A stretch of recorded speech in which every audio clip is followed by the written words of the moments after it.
안녕하셨습니까? 함께 깨치고 함께 성장하는 원더풀 인생 후반전의 파파홍입니다. 국민연금에 대한 국민들의 신뢰도가 추락하고 있습니다. 가뜩이나 젊은 층은 국민연금 환불론을 주장하고 있고 국민연금을 자발적으로 가입하는 이미 가입자의 수가 곤두박질 치고 있는 상황으로 국민연금이 신뢰를 잃고 있음을 알 수 있습니다.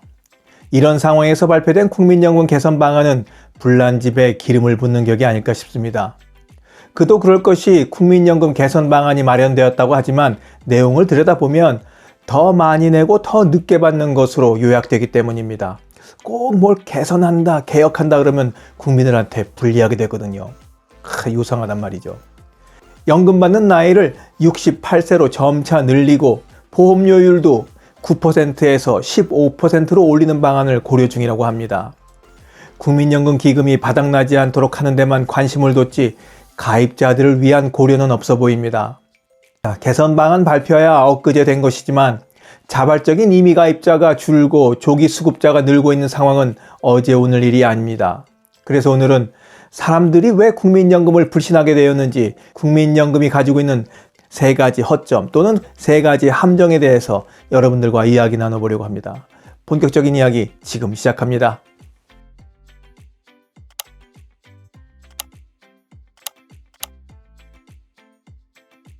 국민연금 가입자를 바보로 만드는 함정 첫 번째, 가입하면 돈만 떼인다.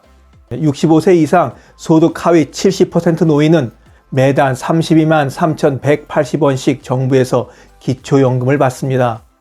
젊을 때 기여금을 한 푼도 내지 않았어도 자격만 되면 손해질 수 있습니다. 그런데 기초연금과 국민연금 연계 감액 제도라는 게 있어서 문제입니다.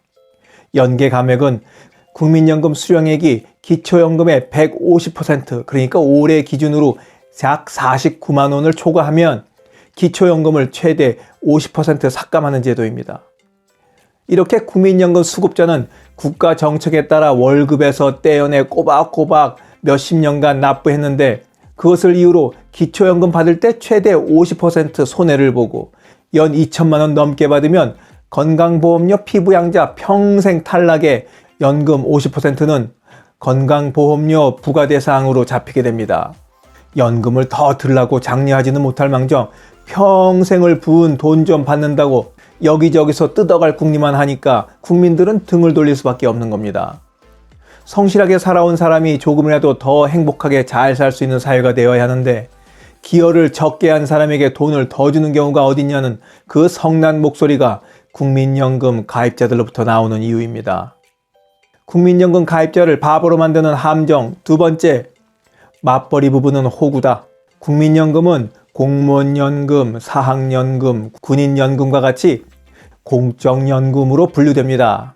그런데 같은 공적연금이라고 해도 국민연금은 다른 연금들과 비교해서 가입자가 불리한 조항이 교모하게 들어있는 경우가 있습니다. 노부부가 함께 국민연금을 받다가 한 사람이 먼저 사망할 때가 대표적인 경우인데 중복급여 금지 조항에 따라 남은 배우자는 본인이 가입한 국민연금과 유족연금 중에 한 가지만 골라야 합니다.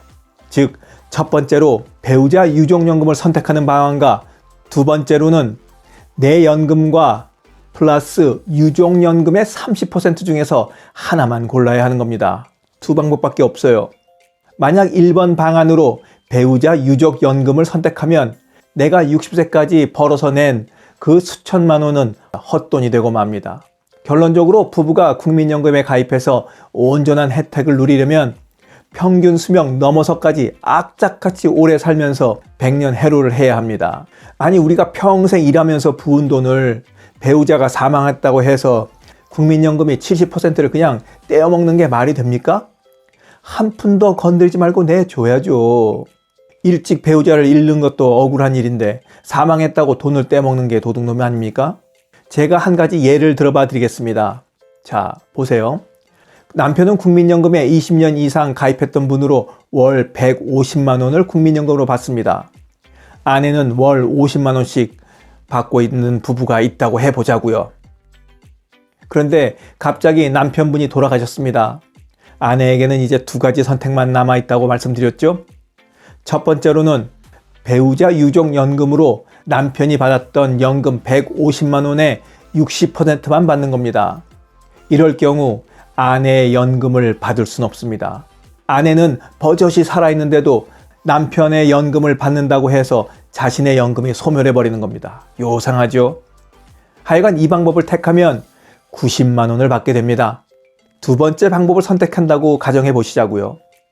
아내 본인의 연금 플러스 남편 유족연금의 30%를 받는 방안입니다.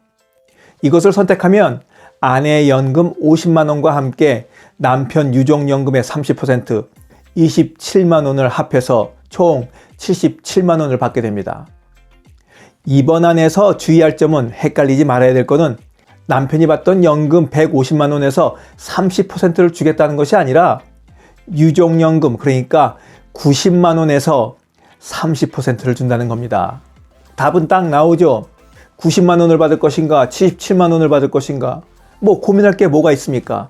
첫 번째 방안을 받아들여서 90만 원을 받아야 하는 겁니다. 그런데 만약 부부 두 사람이 국민연금 가입자가 아니라 공무원연금 가입자였다면 아내는 95만 원을 받을 수 있습니다. 또 다른 경우로 남편만 국민연금 가입자이고 아내가 공무원연금 가입자라면 놀라운 결과가 나옵니다. 글쎄 140만 원을 받을 수 있습니다. 이런 결과를 앞에 놓고 보면 일반 기업체에 다니면서 맞벌이한 부부만 호구가 되는구나 하는 생각을 지울 수 없습니다. 국민연금 가입자를 바보로 만드는 함정 세 번째, 재취업하면 손해본다. 퇴직 후에 일해서 소득이 생기면 국민연금이 깎이는 감액제도가 있습니다. 이 제도는 특정인에게 과다한 소득이 가는 걸 막고 재정 안정을 도모하기 위해서 1988년 도입된 제도라고 하는데 불합리하기가 이를 데 없습니다. 내용은 이렇습니다. 수령 기간 중에 소득이 일정 금액을 넘게 되면 국민연금은 최대 50%까지 감액될 수 있습니다.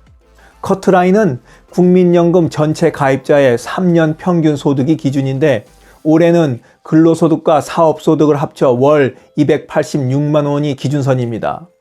그러니까 월 286만 원 이상 세후 소득이 생기면 국민연금이 깎이기 시작하는데 그 감액 기간은 최장 5년까지입니다. 국민은 286만 원 이상 벌어서 좀 호화스럽게, 말도 안 된다, 호화스럽게. 하여간 호화스럽게 살면 안 된다고 생각하는 모양입니다.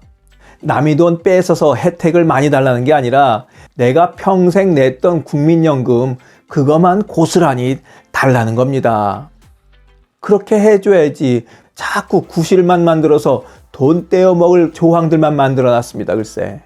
자, 이렇게 세 가지의 함정을 듣고 보니 여러분은 국민연금을 하루라도 빨리 받는 게 이득이라고 생각하실까요? 아니면 가능한 늦춰서 받는 게 이득이실까요?